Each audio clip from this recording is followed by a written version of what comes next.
Dalawang paaral naman at ilan pang establishmento ang nadamay sa sunog na sumiklab kaninang madaling araw. Diyan po yan sa May Kawayan, Bulacan. Naideklara na itong under control pero muli pa ring sumiklab ang apoy. Balitang hatid ni Victoria Tulad.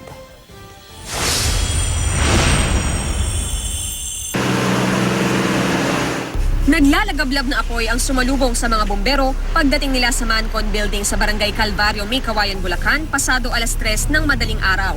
Ayon sa security guard ng gusali, alas 2:30 ng madaling araw nagsimula ang apoy. Dahil sa bilis na pagkalat ng apoy ay agad itinaas ang alarma sa 5th alarm. At ngayon, alas 4:30 na ng madaling araw ay patuloy pa rin inaapula ng mga bombero ang sunog dito sa gusaling ito. Sunog na sunog din yung gusali dito sa aking likuran at maging itong gusali dito sa kanan.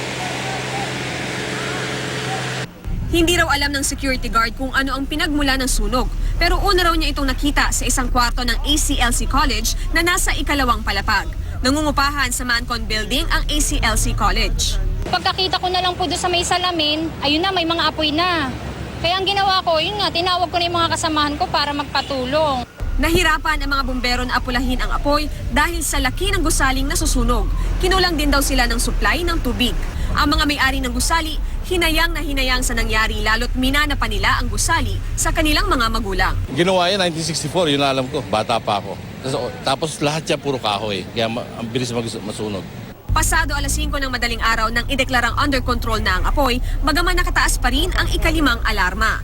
Pero ilang minuto lang bago mag alas 6 ng umaga, muli na namang nagkaapoy at sa pagkakataong ito, ang harap naman ng gusali ang nasunog. Nasunog ang ikatlong palapag na nirerentahan ng Emmanuel John Institute of Science and Technology. Sabi ng mga may-ari, tiyak na sunog din ang ilang law offices at isang gym. Ang mga bangko gaya ng Bank of Makati, PBCom at Malayan Bank, maswerteng hindi inabot ng apoy. May firewall po siya pero dahil nga po dun sa tindi po ng init, nagkaroon po ng heat transfer kaya po nag-start po yung sunog po ng building po nito sa Kisame po. Patuloy pa raw na iniimbestigahan ng mga bombero kung ano ang pinagmula ng sunog. Hindi pa rin daw tiyak kung magkano ang halaga ng nasirang ari-arian. Ang mga guro naman ng ACLC College gaya ni Alfie Gonzalez napasugod sa kanilang paaralan. Imposible raw na sa kanilang kwarto nagsimula ang apoy. Pinapatay po namin yung breaker eh. Lahat po yan, patay po yan, lahat. Pasado alas 7 kaninang umaga ay dineklarang fire out ang sunog at wala rin daw naiulat na nasaktan sa insidente. Mula rito sa May Kawayan, Bulacan, Victoria Tulad, GMA News.